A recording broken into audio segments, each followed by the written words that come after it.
comment faire quand vous vous faites critiquer, que vous vous faites juger par des gens que vous ne connaissez pas, que vous ne savez pas du coup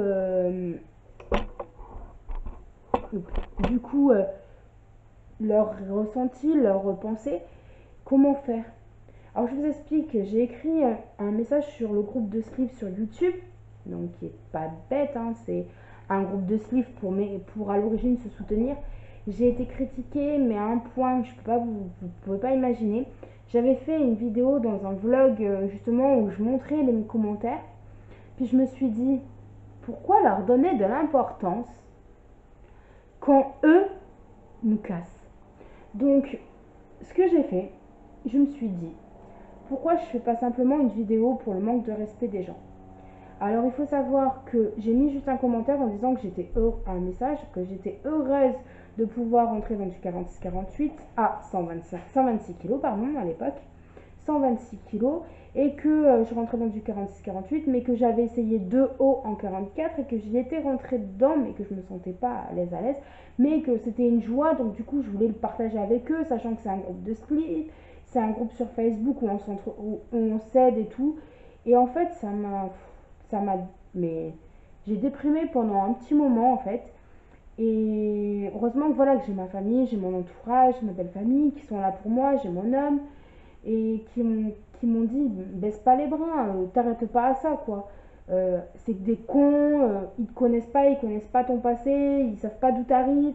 Parce qu'en fait, eux font une taille 50-52 et qui sont à 96 kilos si je me trompe pas, hein, je veux dire la globalité. Donc moi non, je faisais pas un 46-48, je faisais un 54 pour eux et j'avais des tailles américaines qui en fait, ma taille à moi n'était pas une taille française, était une taille américaine. Donc en fait, ici, le 46-48 en Allemagne, en Angleterre, ici c'est un 54. Voilà tous les messages, les critiques que j'ai eues. Non, je suis grosse, c'est pas possible, je leur mens. Ils n'ont jamais vu ça. Eux, ils font un 52, donc moi je dois faire un 54. Je suis passée d'une taille 60, donc passer à 46-48, c'est impossible. Et puis il y a des gens à côté de ça qui vont nous aider, qui vont dire mais on n'est pas tous fait pareil, on n'a pas la même ossature, on n'a pas le même physique, la même corpulence. Moi je suis quelqu'un qui a toujours été ronde, ok? J'ai toujours été costaud. J'ai mes ossatures qui sont gros. Donc je sais que jamais je ferai un 36. Voilà, on va pas se le cacher. Mais je ne veux pas faire un 36. Moi, mon poids idéal, c'est 80-90 kilos. Mon rêve, c'est 99-99 parce que je suis en dessous des 100. Voilà, avec la maladie, j'ai jamais été au-dessus de vouloir faire 60 kilos. On m'a dit non, non, mais il faut en dessous parce que ta santé, voilà. Donc ma santé, j'ai décidé de faire, on va dire, entre 80 et 90 kilos. Ça serait pour moi parfait. Pour moi, la femme parfaite. Donc, je rentrerai à l'origine pour eux dans du 50, si je les écoute bien. Mais non, voilà, moi, en vêtements, je ne veux pas faire en dessous du 42. Je trouve ça, 40-42, je trouve ça déjà bien correct. On peut s'habiller un peu partout. J'ai pas fait l'opération, je le redis, j'ai pas fait l'opération pour de l'esthétique. J'ai fait l'opération pour de la santé. C'était ma santé avant tout. L'esthétique, je m'en fiche, hein, j'étais costaud et tout, je m'habillais normalement et tout, donc je vous montrerai aussi des vidéos, des photos, je ferai un montage peut-être, comme ça vous verrez pour ceux qui me suivent, de mon avancée aussi, de savoir d'où je suis partie et d'où je suis, du moins d'où je suis entre guillemets, hein, d'où je suis, ça veut dire d'où j'en suis actuellement, voilà. Savoir ça, savoir aussi que on perd de tout, on perd des doigts, on perd des pieds. Donc c'était aussi impossible je faisais un 42, c'est aussi impossible apparemment pour eux hein, de faire un 40 actuellement en chaussures. Désolée, je vous reprends. De faire un 40 en chaussures, sachant que je faisais un 42. Je leur mens et tout, des critiques à De Francisou. Moi je trouve ça stupide, de chez stupide, débile. Donc du coup je laisse couler. Je suis désolée, je suis en train de régler mon trépied qui est en train de descendre au fur et à mesure. En fait c'est un vieux trépied que j'avais en photo. Ah, attendez. C'est un vieux trépied que j'avais en photo. Et du coup, il glisse en fait. Bah alors là, vous êtes encore plus penché, c'est pas normal. Voilà. Et donc, je vais baisser un petit peu peut-être de fond. On verra, hein, ça fera l'affaire pour finir la vidéo.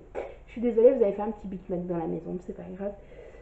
Donc oui, donc désolée si je touche beaucoup mes cheveux, c'est que je vais faire mon soin. J'ai fait mon soin et du coup j'ai les cheveux qui frissent, j'aime pas ça. J'aime pas ressembler à un caniche. J'ai les cheveux de mon papa donc c'est un peu compliqué. Mais bon, voilà, j'ai fait mon soin et du coup, voilà, j'aime pas trop quand mes cheveux sortent de la douche et que et tout parce que voilà, regardez, il y a tout ça comme cheveux. Je perds énormément en cheveux. Là, depuis tout à l'heure, en fait, je vais vous faire montrer. C'est rien, hein. C'est totalement rien. Ça va peut-être dégoûter certains. Je perds à peu près le triple de ça. Je perds en cheveux l'épaisseur d'une boule comme ça, en fait. En me brossant, on me lave pas les cheveux et tout. Donc, voilà. Donc, on va revenir à notre conversation. On est critiqué pour un oui, on est critiqué pour un non. Moi, je voulais juste dire une chose, c'est que ces groupes à l'origine sont là pour nous encourager, nous soutenir, pour pouvoir partager ce que l'on vit, pour pouvoir avoir des conseils, de l'aide quand ça va pas, quand on se sent seul, être compris, comprise. Et là, en fait, moi, j'ai été dégoûtée de ce groupe, en fait. Alors, il n'y a pas que ce groupe, hein, il y en a plein. Mais j'ai été dégoûtée de ce groupe, de ce genre de personnes, quoi. Où vous êtes critiqués, rabaissés, sachant que vous voulez juste partager votre joie avec eux. Et donc, du coup, ben, les gens m'ont dit, ouais, tu fais des vidéos, nanana, et si, ils t'insultent et tout. Bah, sachez une chose, c'est que je ne m'arrêterai pas à ce genre de critique. Je ne m'arrêterai pas à ça.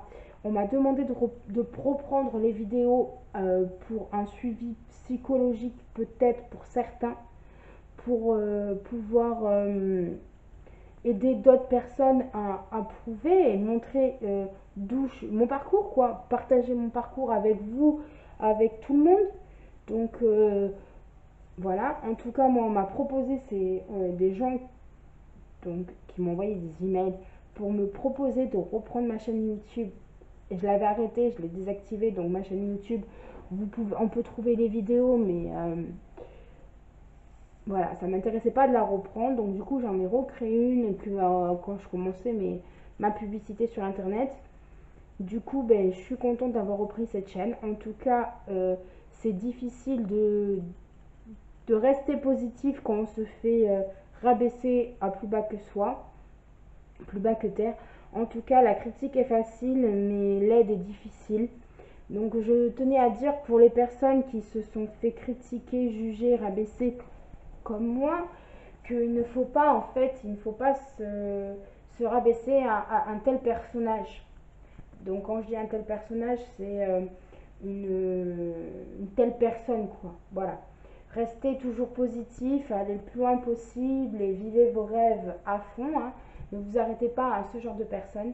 En tout cas, cette vidéo là, je me jette à vous en fait, je me mets un peu à confiance, en mode confiance, parce que je voulais dire que il y a des jeunes en fait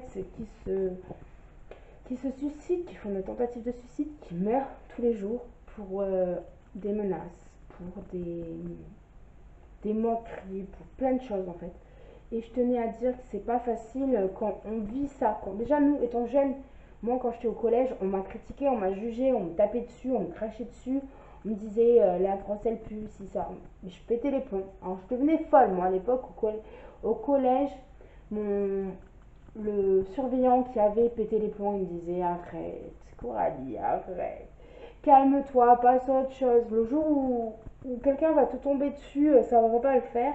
Ouais, j'avoue, il y en a plein qui me sont tombés dessus, mais ça s'est pas arrêté pour moi, en fait. Je me suis toujours défendue, en fait. Bon, après, ce qui est bien, c'est que j'avais les copains, mes meilleurs amis, j'ai mes meilleurs amis qui m'ont toujours défendue. Alors, les garçons, si vous passez par là, Benoît et Joe, merci d'avoir toujours été là pour moi, quoi.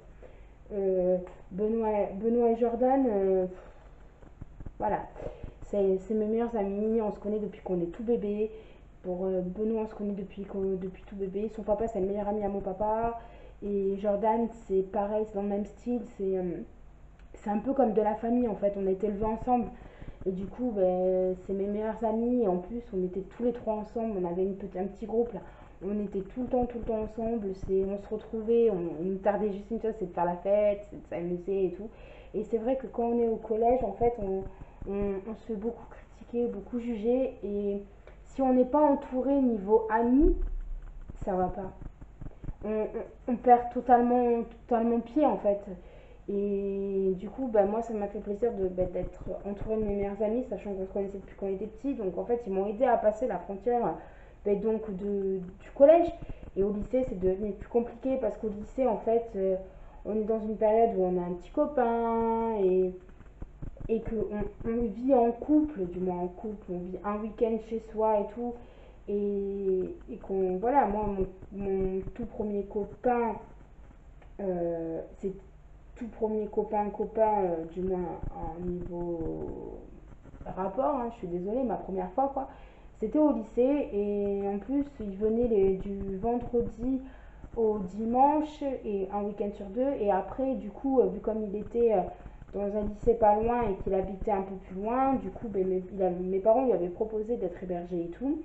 Et les gens, en fait, c'était pas vrai, je mentais, mais en fait, je m'en foutais, je leur disais même pas les choses. C'était que, en fait, ils connaissaient quelqu'un qui leur avait dit et tout, et du coup, j'avais eu le couteau sous la gorge, j'avais eu beaucoup de soucis, en fait, dans ce lycée. Et du coup, quand j'ai eu le couteau sous la gorge, que je suis tombée la tête la première, j'ai eu beaucoup de soucis de santé derrière. Alors, avec le poids, vous êtes critiqué, vous êtes jugé. On m'avait fait un croche-patte dans, dans ce lycée, dans les escaliers.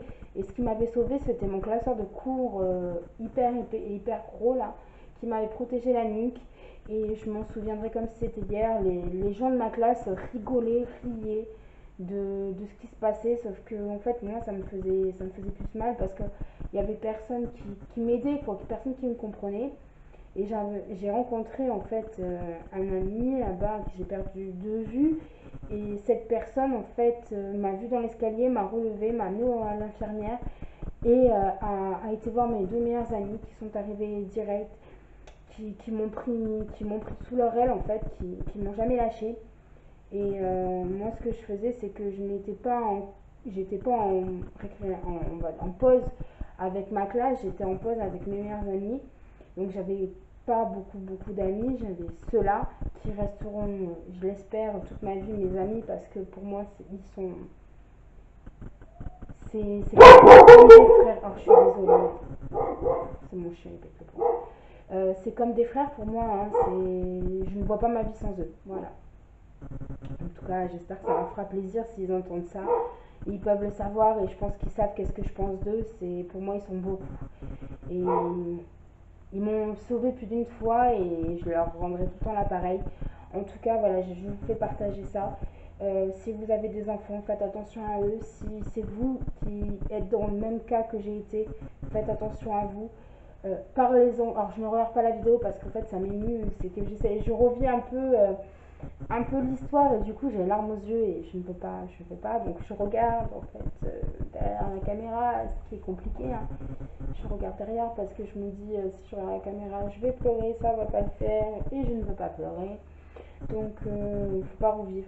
Si c'est vous qui êtes dans ce cas-là, s'il vous plaît, ne vous laissez pas démoraliser par les gens, ne vous laissez pas atténuer, protégez-vous, parlez-en autour de vous. Si vous avez des amis qui sont là pour vous, remerciez-les et vivez chaque instant de votre vie avec eux. Parce qu'il faut savoir une chose, c'est que la vie est très courte. Très courte. J'ai perdu pas mal de monde autour de moi qui avait le même âge que moi et qui était beaucoup important pour moi et qui n'ont pas pu vivre ce qu'aujourd'hui moi je vis. Je vis pour eux, j'essaie de vivre des choses, faire mes passions à fond parce que eux n'ont pas pu faire leur passion à fond et ont été obligés d'arrêter. En tout cas, ça me fait très mal au cœur qu'ils soient plus là et pour moi ils sont quand même là, ils sont dans mon cœur, ils sont voilà. Et donc moi j'ai jamais baissé les bras par contre après mon accident dans ce lycée. J'ai été dans un centre pour psychologiquement pouvoir remonter la pente, puis par rapport à mon physique, par rapport à la maladie, ils ont tout géré ensemble. Je faisais donc les cours à domicile parce que c'était pas possible pour moi de remettre les pieds dans le lycée. Il faut savoir que j'ai eu donc cette formation en 2006-2008. J'ai pas fini l'année. Ça devait durer 2 ans, ça n'a pas fini. J'ai abandonné donc ça. J'étais mieux en stage dans ce lycée. Et donc en 2006-2008. Et j'ai remis les pieds en fait en 2013 pour une autre formation. Mais c'était pas dans le même coin du lycée. C'était en fait, il y a le lycée et il y a les formations par alternance à côté. Et là, ben, ma formation, elle était à côté. Donc, déjà, voilà, je passais pas là où j'ai eu l'accident parce que je ne peux pas y retourner. J'ai été au spectacle de fin d'année de ce lycée de ma cousine. Et j'ai pas pu du tout passer là. Il fallait que je fasse un détour pour pouvoir aller là où c'était. Psychologiquement, c'est très dur. J'ai l'impression de revivre ça. Et quand je vois la personne, donc mon pote que j'ai perdu totalement de vue, mais moi je l'ai vu quelques temps après, mais sans plus. Je peux dire que quand je repense des moments à ça, je me dis, bon, en fait, heureusement que j'étais entourée, que je t'ai aidée parce que ben, y en a qui auraient pu, moi j'aurais pu me suicider, j'aurais pu faire plein de choses. Et je trouve ça débile en fait de gâcher sa vie pour des cons. Désolée du terme. Pour des cons qui n'en valent même pas la peine, qui vivent même pas le quart de ce qu'on vit. Parce qu'ils sont maigres, parce qu'ils ils se prennent pour des beaux ou des belles, qu'en fait, oh, ben, on n'est pas seul, on est un groupe, donc on va s'attaquer à elle parce qu'elle est grosse. Ben, ça fait mal de se sentir seul. En tout cas, moi je vous donne un conseil, ne restez jamais d'un seul. Essayez toujours de rester au moins à deux, parce que si vous arrive quelque chose, vous avez toujours des preuves. Parce que moi, le cas, c'est que dans ma classe, il n'y avait personne qui me parlait, ou par intérêt. Mais voilà, et c'était très très très difficile de pouvoir avancer. Donc il faut savoir une chose, c'est battez-vous pour ce que vous êtes vous et pas pour ce que les autres sont. En tout cas, j'espère que cette vidéo servira pour certaines personnes. Si c'est vous qui menacez les gens ou quoi, arrêtez, parce que vous pouvez blesser les gens, vous pouvez faire du mal, vous pouvez briser des vies, vous pouvez briser des familles.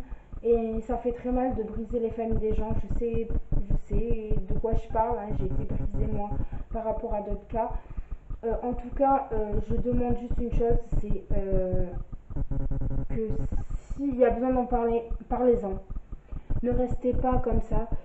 Sur ce, je vais vous laisser là parce que je pense que j'ai assez parlé, j'ai assez développé et tout.